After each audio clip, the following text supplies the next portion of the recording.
So it's a switch there, and then it's the silver buttons. So like the left one, you activate it and deactivate it. The right one is like a time thing where it goes out and it goes in on its own. Oh, cool. Isn't that cool? Yeah. I'm a little worried about you though.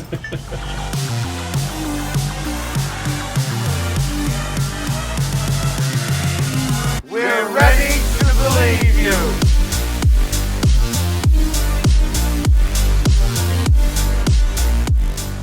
All right.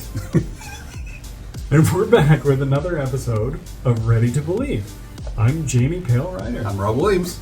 And today we are talking accessories? Accessories. We call them accessories, but I feel like there's so much more than that. There are lots of accessories, but these ones are in particular, you were saying they're inexpensive, they're great accessories, but for low cost. Yes, absolutely. So the ones we're talking about today are the PKE meter, the trap, and the ecto goggles.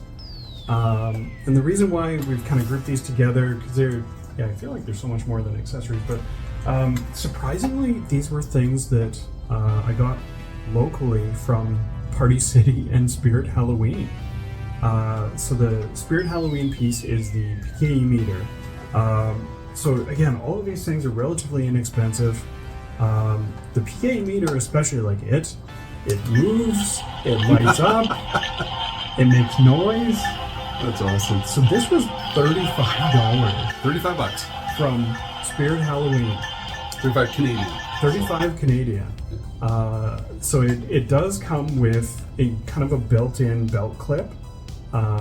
So it was really nice for me because I'm still putting the costume together. I don't have a PKE holster, so I just clipped it on my belt and away I went. Perfect. So that's a PKE meter. And then you are Vanna Whiting for us. So we have the Ghost Trap and the Ecto Goggles are both from Party City. Both $20 each.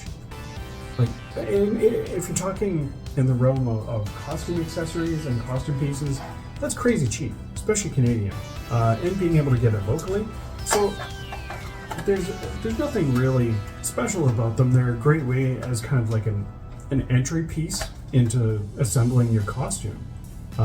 So a couple things to note, like the trap is literally just a hollow plastic shell. Yeah, it's just a mold. Yeah, from a distance, it actually looks really good. Like it's got proper painting, proper details.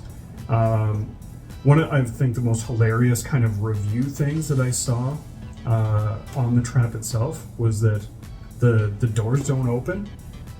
So it doesn't move. There's no actuators in it to move or open anything. It doesn't make noise or light up. Looks like it has wheels, but it doesn't. Yeah, it's literally just a plastic shell. But like this is just something that I wanted to hang on my belt.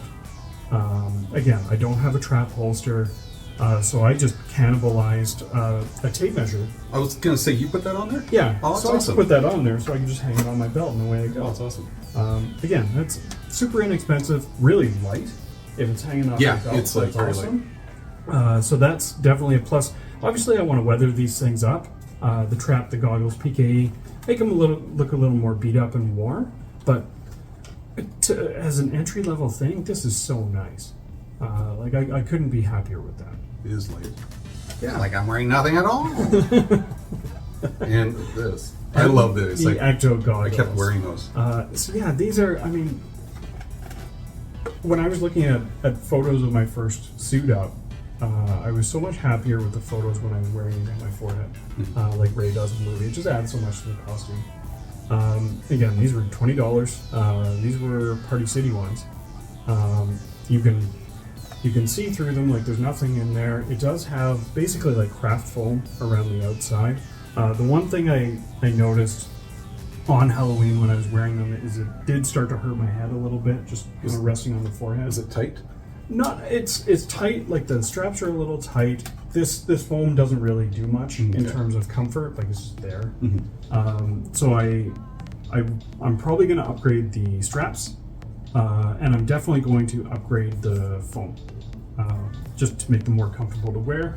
And then obviously going to weather them up just to make them look a little more beat up and worn. And that's what you can do for all these. You can just weather them up a little bit, add a little dirt, a little grime. Yeah. and will look really nice. But again, like if these are hurting your head, they're really easy just to hang from my belt key fob. Yeah. Which Ray does in the movie. Oh, he puts on the key fob? He actually, hangs them that's from awesome. his belt. He's got a little. It basically just looks like a zip tie. That's awesome. But yeah, that's really just quick and dirty Ghostbusters accessories. So I wanted to ask you, Hasbro Pulse, about a week or two ago, came out. After you bought this, they came out with actual, like a Kickstarter, didn't they? Yeah. So can you dive a little bit into the Kickstarter? Definitely. So the same program that produced the Spengler pack from Hasbro, which was also basically their Kickstarter program, they announced about a week ago or so that they are doing their 2 in the Box campaign. What's that from? 2 in the Box, ready to go. We be fast and they be slow. So that's basically they're delivering exactly what I was hoping for from their next Kickstarter, which is a high-end trap and PKE meter. Nice. So they're based on the Afterlife models. They took scans of the actual screen use props. They have customization options, so you can make it look like Ghostbusters 1, 2, or Afterlife, which is really cool. So starting with PK, I noticed the screen on the Hasbro is a little more detailed. Yes. Stuff. Yeah, so it closely mimics the movie. The modeling on it is definitely more Afterlife. Like it's got the kind of the trigger on the back for the taser mode. Yeah. It does have a taser mode on it. And then the trap, it comes with a 9-foot long cord. Oh, wow. And the pedal. So the pedal actually opens up the trap, it makes noise, and it lights up. Oh, wow. So like they're going all out. Like, Hasbro, whoever you have, I'm sorry, I can't remember their names, but the people that are working on the Ghostbusters stuff, A+, give those people raises. So, you said that the PK is closer to Afterlife. Can you modify it enough to look like the original? Or is it too different? So that question always comes up. So they hosted basically like a community roundtable where after their announcement video where they just rolled out the props, they actually had people from the community jump in a Zoom call and ask some questions. Right. Their marketing lady is very well versed on the legalese behind everything. Nice. So whenever anybody asks about modding or customizing, the line is, we here at Hasbro do not recommend modifying or altering the products because they're built to a certain standard of safety and quality. But the follow-up to that is that they're always saying that they're building them with the community and makers in mind. I get it already. I get it already. Okay. And if judging by the Spengler Proton pack, I'm so excited because the pack itself, they absolutely built it with customizing in mind and the more hardcore fans in mind. Like it came out of the box ready to mod with an Alice frame or add an Alice frame to it. It came with the hardware to mount the Alice frame, which I didn't have to do. It has the mount points. Even like, so way down the line, and this will be a future video for sure, but another example that just kind of blew me away was if you wanted to upgrade the power source on the Proton pack. Because out of the box, it runs on 4 D-cell batteries, which is pretty crazy, but it is what it is.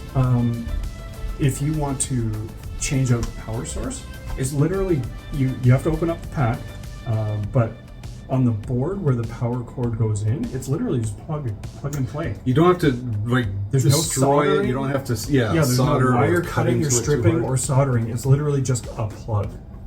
Yeah, and we don't suggest modify it, but if you had to, it's not too hard. And so the most standout thing from that round table was someone asked, "Does the trap smoke?" Because it does in the movie. Yeah. Like they're holding it up, and you can see like smoke and vapor coming out of it. Yeah. And that's the marketing lady started with, it does not smoke, mostly because they wanted to keep the costs down. Yeah. Which I can appreciate. Followed by, we here at Hasbro, blah blah blah. We don't recommend modding because they're building to a certain standard of quality and safety. But one of the guys starts he opens up the pack, and she's like, when you receive your trap and you look inside, there's a conveniently large cavity in the middle that may or may not be large enough for a smoke or vape generator. Interesting. Wow. So take that as you will. Yeah. They're building it with the community and makers in mind. That's awesome. Way to go, Hasbro. Yeah. Thank you, Hasbro, for all of that stuff and your hard work on that stuff. I'll make a 6-inch reuse, please. just in mind. And 9 would be helpful. Sorry. Rob digresses. I remember he. But yeah, so that's the that runs the whole gamut of the very inexpensive trap PKE meter and ecto goggles options.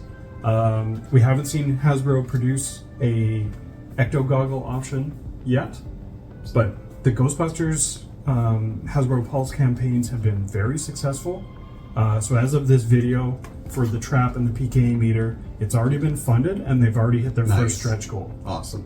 With a couple more on the way. So the highest end stretch goal on the meter and the trap are leather holsters. Ooh, leather. For both the meter and the trap. Nice. Which is really exciting. That's cool.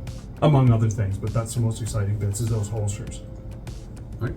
Links below again. Yeah. All that sort of stuff. So yeah, I think we're good to wrap up We're there. good to wrap up. So as always, please like and subscribe. Yeah. I can't speak. I'm so excited.